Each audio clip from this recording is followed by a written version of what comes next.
melakukan hal yang jahat kepadaku, jangan coba-coba. Kadang-kadang ada filsafat dunia berkata, semut pun kalau diinjak dia menggigit. Ya, filsafat dunia itu bukan kebenaran firman Allah, karena filsafat itu berkata kita bisa balas. Walaupun orang menganggap kita kecil, tapi kita bisa balas kejahatan itu. Jangan coba-coba dengan saya. Wah, itu filsafat dunia. Ya, itu tidak diajarkan oleh firman Allah. Setuju Bapak Ibu? Ya, ketika orang lain memusuhi kita, kita tidak bisa terima. Kenapa orang ini melakukan hal itu kepada saya? Saya sudah baik kepada dia, ya kok malah dia balas dengan kejahatan? Wah, orang ini keterlaluan. Ya, kita bisa tidak terima, kita bisa kecewa, nyesal juga saya berteman dengan orang ini. Ternyata orang ini seperti itu. Ada punya pengalaman? Kadang-kadang kita bisa kembali membenci mereka. Ya, kita balas kebencian itu. Kita bisa mengutuki mereka. Ya, bahkan ada orang tua yang bisa mengutuk anak. Ini dahsyat. Ya, kemarin. Nah, apa kata firman Tuhan? Apa kata firman Allah? Ketika ada orang memusuhi kita, ada lawan kita, ada musuh kita, menyepelekan kita, menghina kita. Ya, ini memang benar-benar musuh ini. Tetapi apakah kita mau meladeni seperti yang tadi, membalas? Ya, kemudian kita bertindak mengikuti filsafat dunia? Tentu tidak. Kita harus melakukan firman Allah. Apa kata firman Allah? Kita harus mengasihi musuh kita. Gampang atau berat, saudara-saudara? Berat, saudara-saudara. Susah ya? Ada amin? Amin, susah. Artinya kita jujur mengakui susah dong. Ya susah, orang ini jahat loh. Masa saya harus mengasihi dia? Di dalam Lukas pasal 6 itu kita lihat ya. Ya, kita melihat. Tetapi kepada kamu yang mendengar aku, ini firman Tuhan katakan. Kalau kita lihat Lukas pasal 6 itu ya. Tetapi kepada kamu, ayat 27, yang mendengarkan aku. Yesus berbicara kepada murid-murid, kepada orang yang mendengarkan Yesus. Ya, dengan kata lain, kamu yang percaya, kamu orang Kristen, kamu yang sudah lahir baru, kamu yang dengar suara Tuhan, kamu yang dengar suara firman. Ya, tetapi kepada kamu, Tuhan bilang apa? Kasihilah musuhmu. Kasihilah musuhmu. Wujud kasih dijelaskan, ditambahkan apa?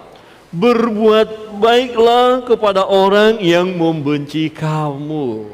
Kalau tetangga saudara benci saudara, saudara buat kue yang enak, saudara harus bagikan kue itu kepada tetangga sebelah yang sangat-sangat membenci saudara. Siap Bapak Ibu?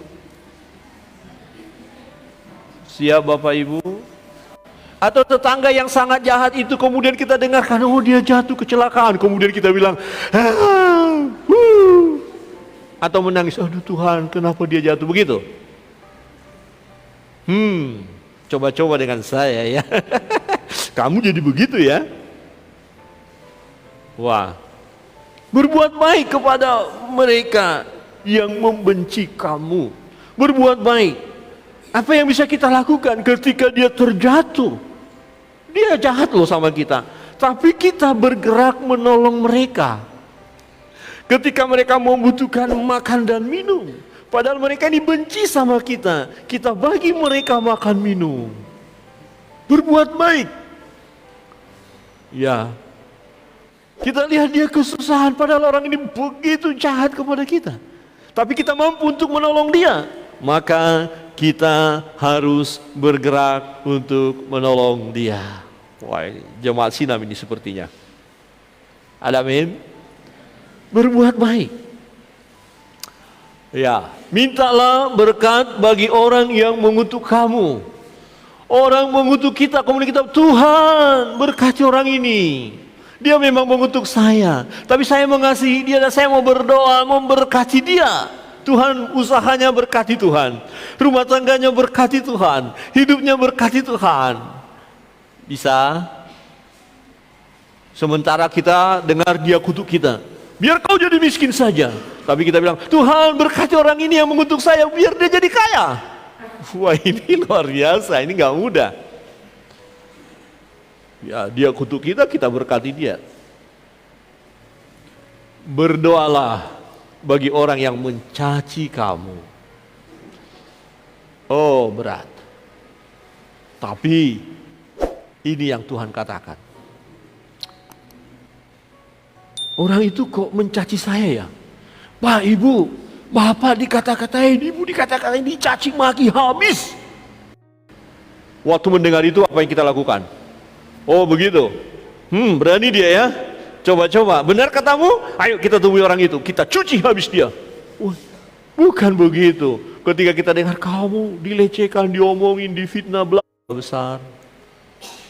Ya, kata-kata berkat yang keluar dari kita memberkati. Ya, barang siapa menampar pipimu yang satu, berikanlah juga kepadanya pipimu yang lain.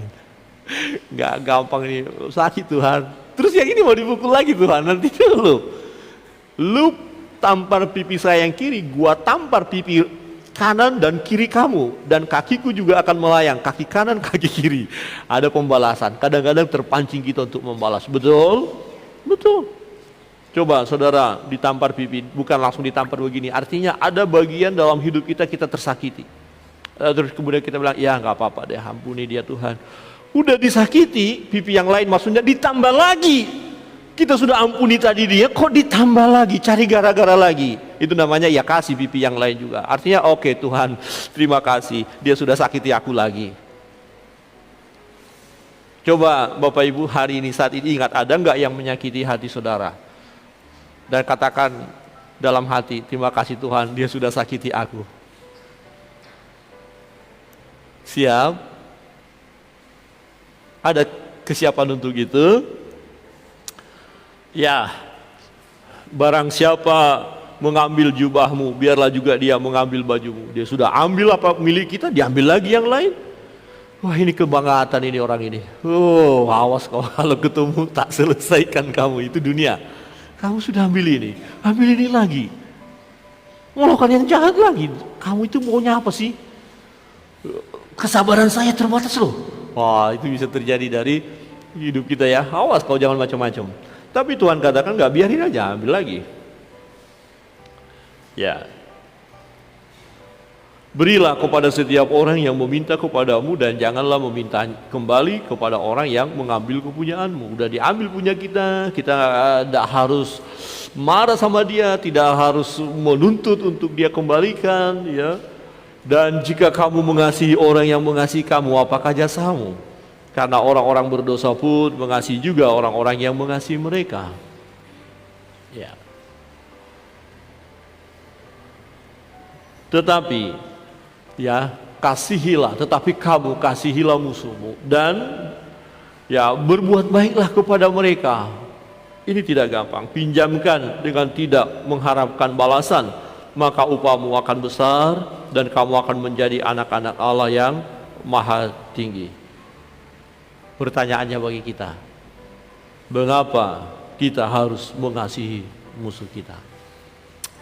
Dunia mentertawakan kita kalau kita ya proklamasikan pernyataan ini. Kita harus mengasihi musuh. Orang bilang, lu bodoh. Musuh ya selesaikan, lenyapkan, biar jangan merajalela. Ya, kenapa kita harus mengasihi dia? Orang dunia kecenderungannya adalah membalas kejahatan, balas dengan kejahatan. Itu orang dunia. Ya, tetapi anak-anak Tuhan tidak boleh, karena firman Tuhan katakan kita harus mengasihi. Ya, mengapa kita harus mengasihi musuh kita yang menyakiti hati kita, yang merugikan kita, ya, yang membuat kita jadi susah. Ya, orang itu terus menyusahkan kita. Betul-betul dia lawan kita. Tapi firman Tuhan katakan kita harus mengasihi dia. Yang pertama, karena ini adalah perintah Tuhan Yesus sendiri. Mengasihi adalah perintah. Mengasihi adalah perintah. Mengasihi bukan pilihan, melainkan keharusan. Bukan terserah kamu, kalau kamu mengasihi ya nggak apa-apa, kalaupun tidak bisa nggak apa-apa. Bukan. Mengasihi adalah hukum. Hukum yang pertama dan yang utama, mengasihi Tuhan Allah dan mengasihi sesama. Nah, mengasihi sesama, tidak semua sesama kita baik-baik saja kepada kita. Ada di antara mereka yang tidak suka dengan kita. Ada yang namanya musuh kita. Ada orang yang melakukan kejahatan kepada kita. Ada orang yang mencaci maki kita, yang menghina kita. Tetapi firman Tuhan katakan mengasihi.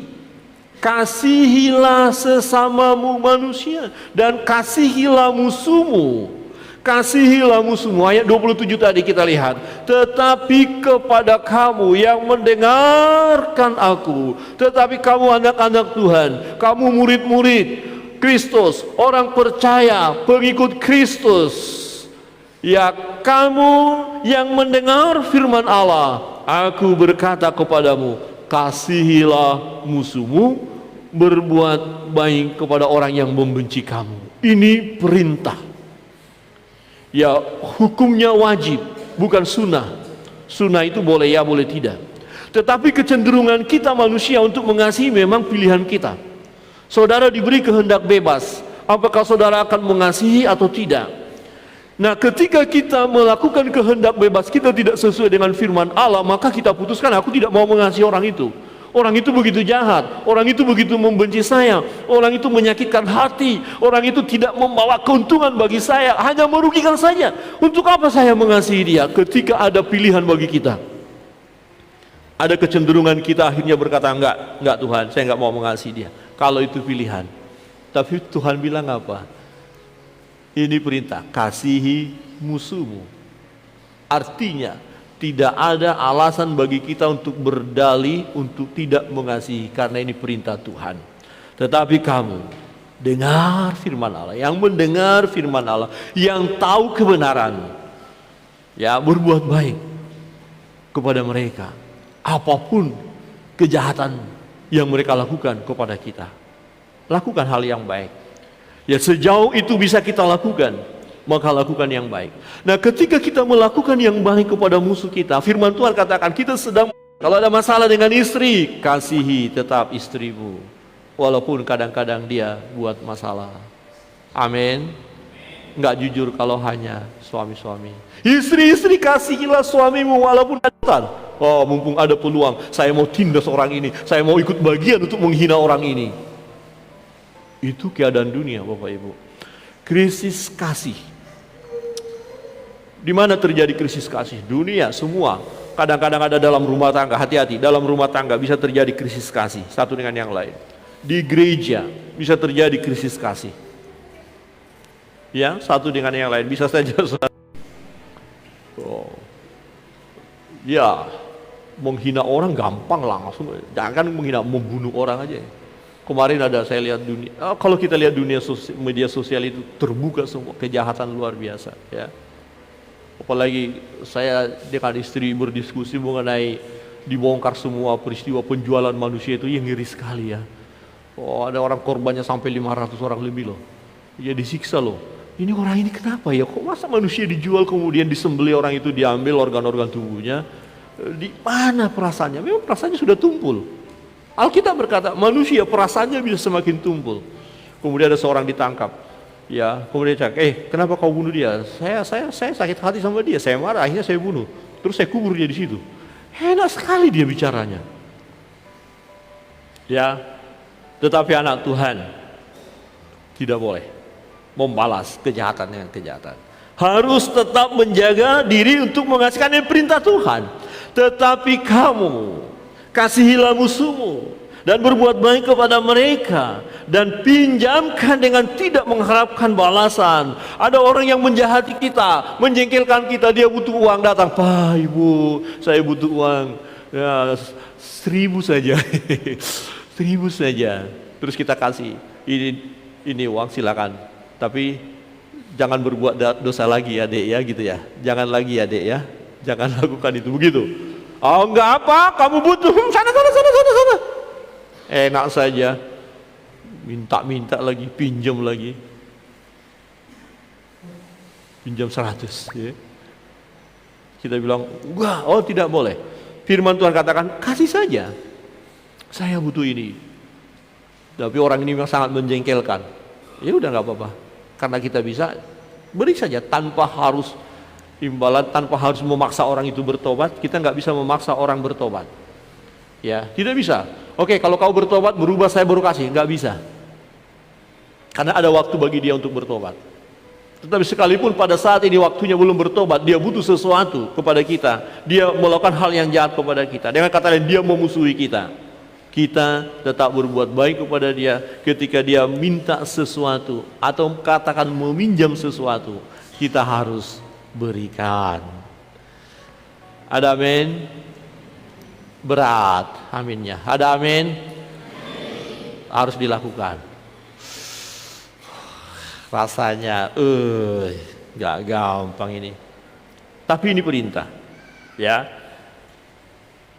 Maka ketika kita meminjamkan, mengasihi, maka upahmu akan besar.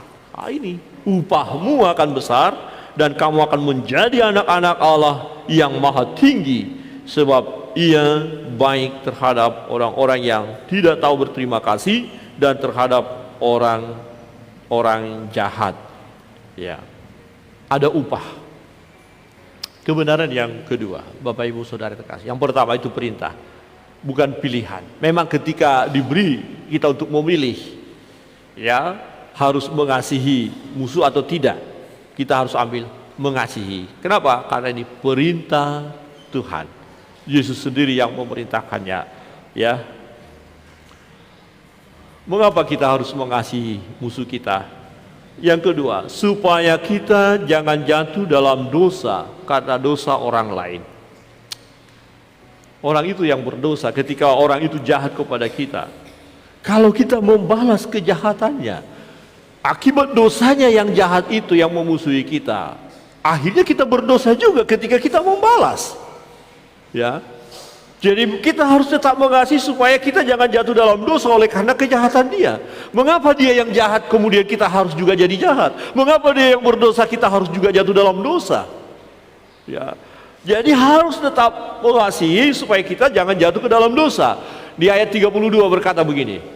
Ya, dan jikalau kamu mengasihi orang yang mengasihi kamu, apakah jasamu? Apa hebatnya? Apa kelebihannya? Ya. Karena orang-orang berdosa pun mengasihi juga orang-orang yang mengasihi mereka. Jadi kita bukan orang-orang yang berdosa yang hanya mengasihi orang yang mengasihi kita. Jadi ketika saudara mampu mengasihi musuh saudara yang jahat kepada saudara, itu berarti saudara bukan orang-orang berdosa yang sama seperti mereka yang hanya mengasihi orang yang mengasihi mereka. Jadi kalau saya mengasihi orang yang mengasihi saya, apa jasa saya, apa hebatnya saya, apa kelebihannya saya? Kemudian ada orang yang melakukan jahat kepada saya, kemudian saya membalas jahat. Saya tidak mengasihi mereka. Jadi saya hanya mengasihi orang yang mengasihi saya. Apa bedanya? Tuhan bilang nggak beda, kamu sama saja, kamu pun orang berdosa.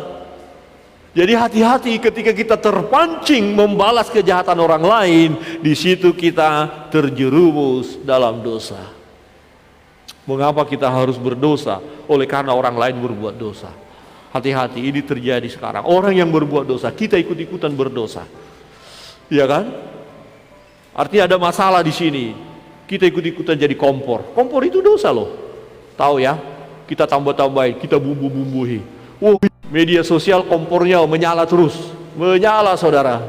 Menyala kakakku. Ya satu aja buat masalah, lihat nanti muncul. Menyala dia. Ya baru satu yang mancing. Padahal ini ya, mungkin firman Tuhan yang diungkapkan. Siapa yang dibilang ini? Siapa kira-kira yang dituduh? Siapa yang lu? Tolong, belum ada masalah apa? Menyala. Kalau boleh tabakar sudah. Hancur persekutuan, hancur keluarga, hancur gereja itu, hancur negara ini. Sekarang negara ini mau dihancurkan, hanya banyak kompornya. Ya. Coba lihat kiri kanan, katakan jangan nyalakan kompor itu. Indonesia, negeri tercinta. Banyak kompor gas, Sudah dinyalakan kompornya, digas lagi, nggak ada remnya, gas full lagi. Selesaikan. Susah ya. Orang yang berdosa, kenapa kita ikut jatuh dalam dosa? Kasihan sekali. Kenapa? Coba kendalikan diri. Caranya apa? Jangan ikut-ikutan, tetap mengasihi. Orang itu berdosa, kita berdoa, Tuhan tolong orang ini supaya tidak merajalela. Tuhan jamah dia, buat dia bertobat. Jamah saudara saya ini, jamah sahabat saya ini, ya. Sebab jikalau kamu berbuat baik kepada orang yang berbuat baik kepada kamu, apa jasamu? Ya, orang-orang berdosa pun berbuat demikian. Dia jahat kepada saya, ngapain saya berbuat baik kepada dia? Dia yang jahat, kemudian kita nggak mau berbuat baik kepada dia. Kita yang berdosa, sama saja kita orang jahat. Jadi kalau saudara dijahati orang lain dan orang yang menjahati saudara, bahkan itu mungkin saudara dekat kita, orang yang dekat dengan kita, dia buat jahat kepada kita, kita balas lagi dengan jahat, sama saja kita pun orang jahat. Kita pun orang berdosa. Dia yang jahat, kenapa kita jadi yang jatuh dalam dosa gitu loh. Tapi memang itulah pekerjaan kuasa kegelapan, supaya kita tidak mengalami kemerdekaan di dalam Kristus, supaya kita tidak menunjukkan jati diri kita sebagai anak-anak Tuhan, supaya hancur reputasi kita sebagai orang percaya. Kalau saudara membalas kejahatan dengan kejahatan, orang bilang, alah percuma saja jadi orang Kristen, percuma saja jadi pendeta juga gitu. Lihat galak sekali, melebihi jemaat juga galaknya Pak Pendeta itu kan juga kesaksiannya. Berantem juga ya, saya sedih ya. Ada di gereja berantem antara majelis dan gembala dan masuk ke media sosial. Aduh kasihan sekali, orang pada nonton. Ya, di sini jangan sampai terjadi tuh ya. Ya, kalaupun Pak Gembalanya yang sedang marah, ya jemaatnya langsung mundur saja dulu. Atau jemaatnya yang marah, pendetanya mundur dulu. Begitu ya. Tetap berdoa ya, amin. Amin yang kecil. Ada amin? Ya, doakan. Tidak usah jauh-jauh lah. Orang yang lain yang memusuhin, jauh saja. Kadang-kadang orang yang dekat dengan kita, adik kita, kakak kita, sepupu kita, ya, dalam satu rumpun keluarga besar kita, mulai gesek menggesek, goyang menggoyang, mulai pilih kasih, mulai tidak mau menolong orang itu, kan orang itu padahal saudara sendiri masih satu rumpun, karena memang orang itu jahat. Jangan biarkan kejahatannya membuat diri kita jadi orang jahat. Amin.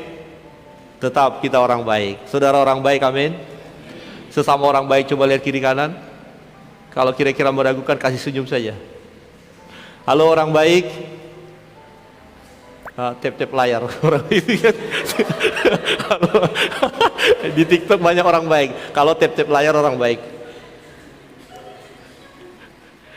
Halo, orang baik. Orang baik itu mengasihi orang lain sekalipun orang itu menjahati kita. Orang Kristen itu orang baik. Kalau kita berbuat baik kepada orang yang berbuat baik kepada kita, apa upahnya? Apa kekhususannya, kelebihannya apa ya? Sama saja. Kenapa kamu omongin orang lain sampai dunia tahu, luar negeri tahu? Aduh, di sini masalahnya, tapi di ujung kulon sana tahu peristiwanya. Di negara sana, ada negara, di negara sana saudara kita mungkin ada di negara sana, dia betul kamu lakukan itu, loh, kok di negara sana tahu? Bahaya saudara-saudara. Menarik, tetapi sekali lagi ini tidak mudah. Tapi tanamkan, Tuhan, aku tidak mau jatuh ke dalam dosa oleh karena orang lain melakukan hal yang jahat kepadaku. Orang yang melakukan yang jahat kepada kita adalah orang yang melakukan dosa. Jika kita membalas kejahatan mereka dengan kejahatan atau tidak mengasihi mereka, berarti kita juga turut jatuh dalam dosa. Itu sudah. Ya. Kalau kita bisa melakukan ini, aman sudah. Aman. Negara ini aman. Ya, keluarga besar akan aman. Rumah tangga akan aman. Tetapi sekali lagi, tidak mudah karena dunia sudah dikuasai oleh kegelapan. Dan kita walaupun sebagai anak-anak Tuhan, orang percaya, kedagingan itu masih menempel. Untuk itu kita harus terus mempertahankan diri, berjuang. Aku orang benar, aku anak-anak Tuhan, dan perintah Tuhan aku harus mengasihi orang lain. Saudara, jujur saja nggak mudah kita melakukan yang baik kepada orang yang melakukan hal yang jahat kepada kita. Tetapi kalau kita bisa lakukan itu, the best, luar biasa. Itu kelebihannya. Jadi kita ini orang-orang yang punya kelebihan dari yang lain. Amin. Coba lihat kiri kanan dan katakan, kamu punya kelebihan. Kelebihannya tetap mengasihi orang yang melakukan hal yang jahat. Terlalu banyak orang yang tersakiti hati saat ini ya, benci kepada orang banyak. Karena kejahatan itu merajalela, saudara. Dan ketika saya melayani ya seseorang di kampus ya, dan saya katakan, kita harus memberi pengampunan, jangan lakukan balas kejahatan dengan kejahatan. Tapi ada yang berkata, nggak bisa Pak, saya nggak bisa mengasihi orang itu, terlalu jahat dia bagi saya. Oh, saya bilang, apakah ada kata terlalu jahat untuk mengasihi orang lain? Tidak ada, saudara. Tetapi kemudian saya membimbing orang itu, dan saya tidak paksa hari itu dia harus mengampuni, harus berbuat baik. Tapi dengan terbukanya kemudian hatinya kepada Tuhan, dia menyadari karena perintah Tuhan, jika kita tidak mengampuni orang lain, Bapa pun tidak mengampuni kita. Mana yang lebih besar, dosa orang itu kepada kita atau dosa kita kepada Allah? Ternyata lebih besar dosa kita kepada Allah. Mengapa kita harus menanggung dosa kita yang besar ini? Karena kita tidak bisa mengampuni orang lain. Rugi rasanya. Jadi harus kita ampuni, kita harus mengasihi. Saudaraku yang terkasih dalam Tuhan, jika kita tetap mampu mengasihi musuh kita, maka kita telah menjaga diri kita untuk tidak jatuh dalam dosa. Mengapa harus mengasihi musuh kita? Supaya kita menjaga diri kita, jangan sampai kita jatuh dalam dosa. Ya, ingat, pembalasan adalah hak Allah. Ingat itu, Tuhan bilang pembalasan hakku. Jadi berikan bagian Allah. Bagian kita lakukan apa yang diperintahkan tadi. Berjuanglah kita supaya kita jangan terlibat dalam dosa karena dosa orang lain. Karena orang lain ya berbuat jahat kepada kita, kemudian kita jangan sampai terlibat untuk berbuat jahat kepada dia. Dengan kata lain, kalau saudara tidak mengasihi musuh saudara, saudara sudah menjadi orang jahat. Kalau saya tidak mengasihi musuh saya sudah menjadi orang jahat. Ketika tidak ada kasih kepada seseorang di dalam diri saya ini jahat. Wah, begitu. Iya, karena Tuhan perintahkan. Allah itu kasih adanya. Dan Allah mau kita mengasihi sesama. Berarti, kalau kita ingat, ada orang-orang yang memang melakukan, dia yang salah bukan kita. Tetapi kita sempat sakit hati dan mau berbuat jahat kepada dia. Dan saat ini kita berkata, Tuhan ampuni saya. Saya tidak mau membalas kejahatan apapun dia lakukan. Firman-Mu aku dengar. Engkau berkata saya harus berdoa buat dia. Aku harus memberkati dia. Saat ini Tuhan, aku tidak izinkan aku terus hidup di dalam dosa.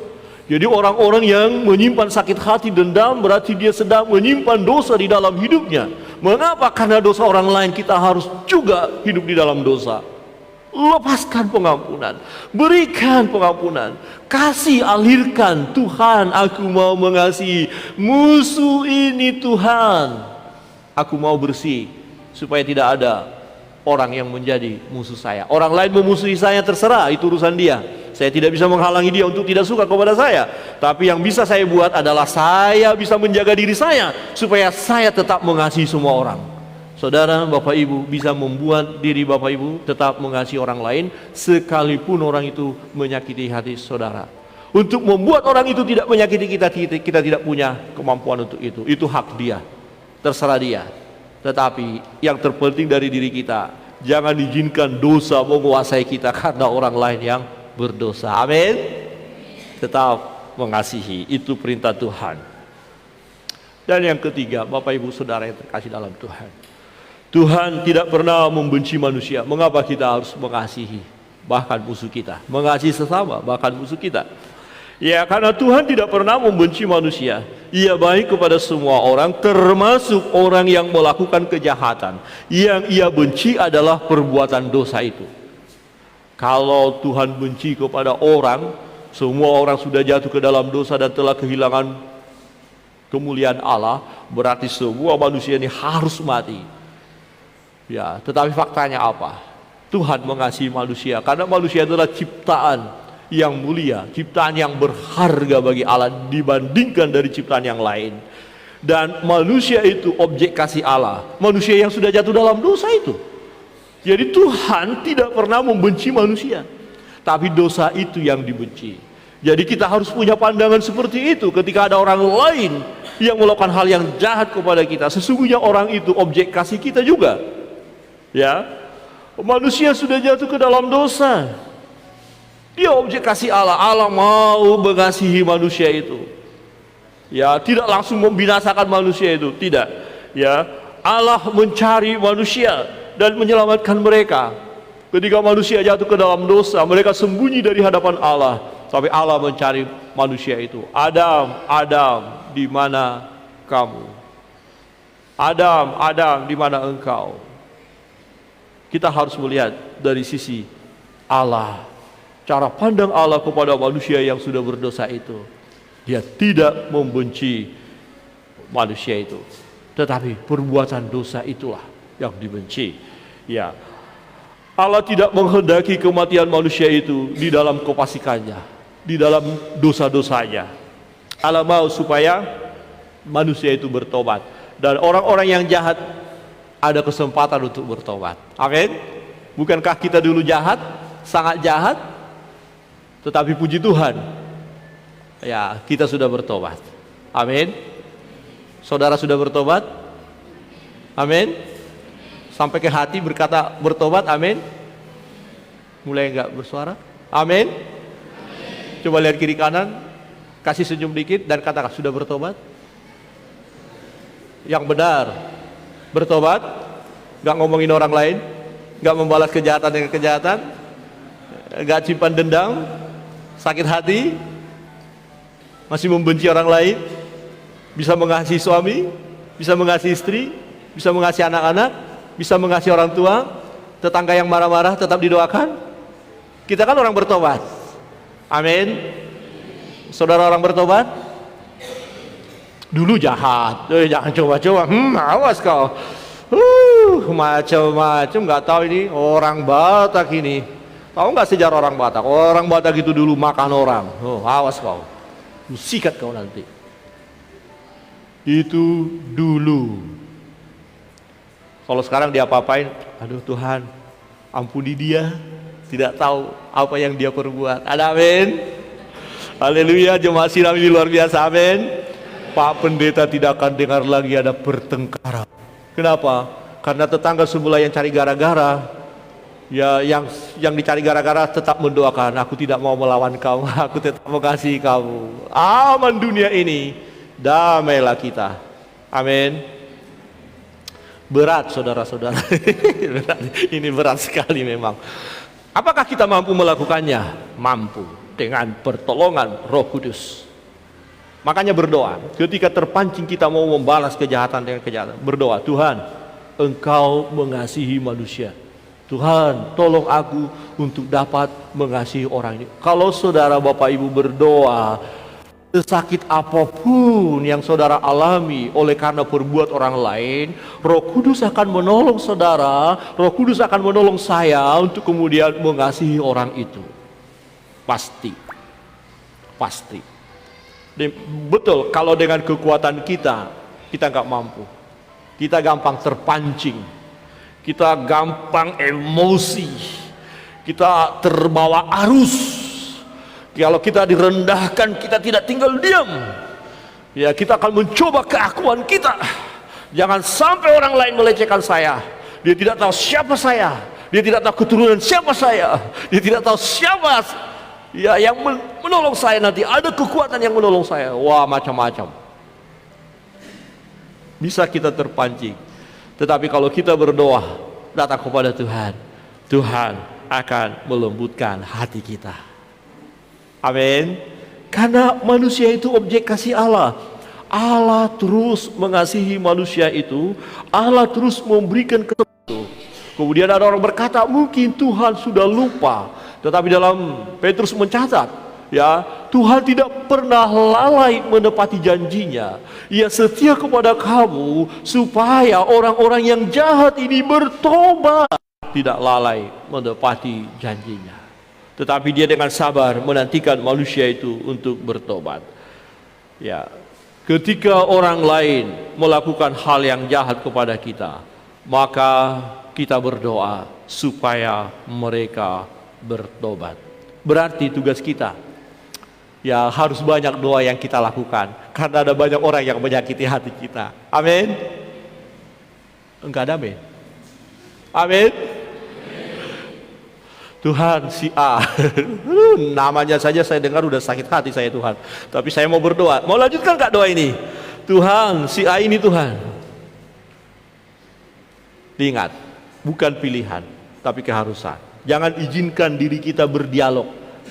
Ya, nanti iblis berbicara, nggak usah lah, nggak usah didoakan orang itu. Tapi ingat firman Tuhan.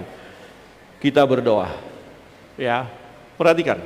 Ketika seseorang atau orang lain memusuhi kita, sesungguhnya bukan orang itu yang menjadi musuh atau lawan kita, bukan dia, melainkan yang mengendalikan mereka, yaitu iblis dan roh-roh jahat. Sebab musuh kita sesungguhnya adalah roh-roh jahat. Ya, firman Tuhan katakan, kita baca Efesus 6 ayat 12. 1, 2, 3.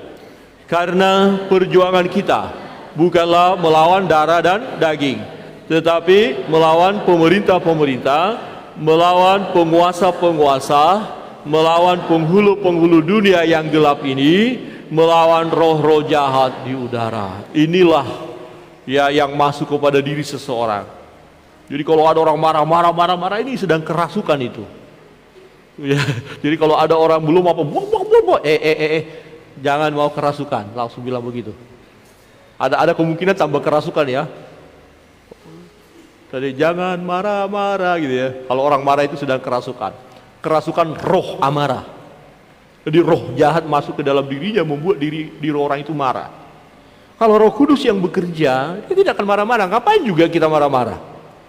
Emangnya gampang marah-marah? Marah-marah itu sebenarnya susah, ya. Kalau kita marah-marah itu merugikan diri kita. Bisa karena saking marahnya kita, ya, nadi-nadi kita putus, pecah. Jadi hati-hati, jangan suka marah. Amin. Ya, saudara, kenapa ada orang bisa sakit hati? Bapak Ibu tahu? Pernah sakit hati? Pernah sakit hati? Enggak pernah. Sungguh terlalu. Hampir manusia pernah sakit hati. Saudara pernah sakit hati? Mengapa sakit hati? Karena Bapak Ibu Saudara masukkan ke hati. Kok ada berita-berita lain masukkan ke comberan? Tuh, comberan yang sakit. Ngapain juga hati kita sakit? Betul atau betul? Ada orang ngomongin, kita pikirin, iya ya, kok ngomong begitu? Iya, yang panaslah hati kita kan? Kok bisa begitu dia, ya? Sesak napaslah kita. Kok bisa begitu dia, ya? Awas ya. Awas kita, akhirnya kita jalan. Kita nggak tahu ada lubang, jatuhlah kita, matilah kita. Jadi orang sakit hati bisa mati. Jadi jangan sakit hati, ya. Amin. Ada lawan, ada musuh. Musuh ini ada di baliknya itu semua. Baik-baiknya kita tadi, ya, suami istri baik-baik. Kok tiba-tiba enggak hujan, enggak angin, plaplo. Kok kita sama-sama marah, ya. Akhirnya suami bilang, kok mama marah? Iya, papa juga marah. Oke, kalau gitu kita marah, tapi kita harus berdoa dulu. Mari kita berdoa. Selesai, saudara. Kalau berdoa, saya pikir yang terjadi adalah berpelukan. Benar, coba. Tuhan, tolong, suami saya sedang marah. Suami bilang, tolong, istri saya marah. Berikan kami hati yang lemah lembut. Roh Kudus bekerja. Setelah amin, sambil saling lihat dua-duanya, senyum, pasti ketawa dua-duanya. Oh begitu. Bapak Ibu, ada amin? Enggak ada amin? Amin. Pemuda-pemudi amin. Pemuda-pemudi juga gampang terpancing ini dalam dunia sekarang ini. Aduh, luar biasa. Suka ngegas, gaspol, gak ada rem. Bapak Ibu Saudara yang terkasih dalam Tuhan, kasihilah musuhmu. Jujur, secara manusia ini tidak mudah. Tapi inilah yang Tuhan mau. Mengapa kita harus mengasihi musuh kita, yang menyakiti hati kita, yang melukai hati kita, yang berbuat jahat kepada kita. Ini adalah perintah Tuhan.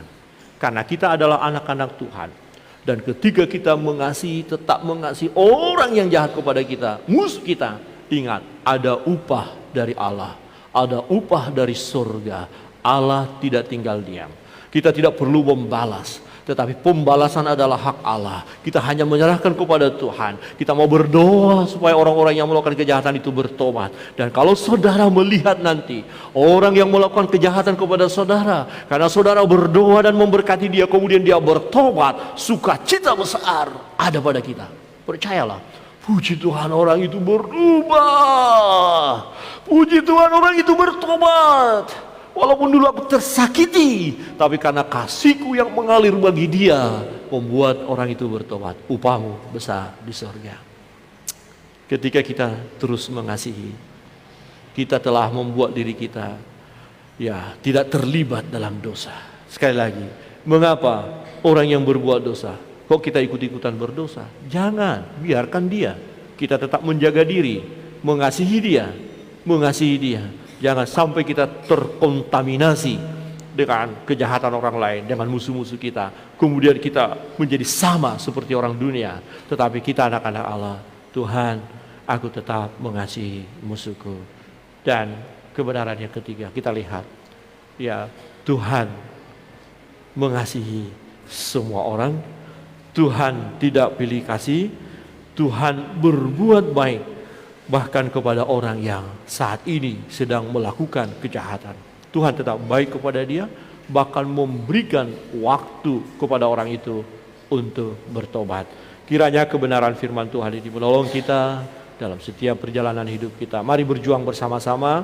Kita harus bersama-sama berjuang untuk ini. Kasihilah musuhmu. Mari kita berdoa. Semua tunduk kepala, membuka hati. Izinkan Roh Kudus bekerja.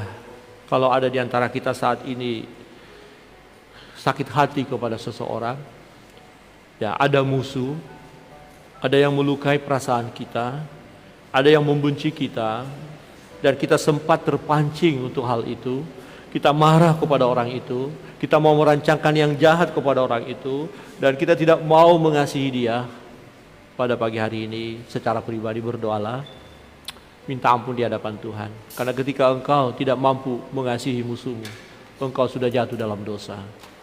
Berdoa saat ini. Jika ada orang-orang tertentu yang harus kita doakan dan kita berkati pada pagi hari ini, karena dia membenci kita, menyakiti hati kita, berdoa. Tuhan, berkati orang ini. Doakan, sebut namanya, dan bebaskan pengampunan. Jangan kita balas kejahatan dengan kejahatan. Bapak di surga.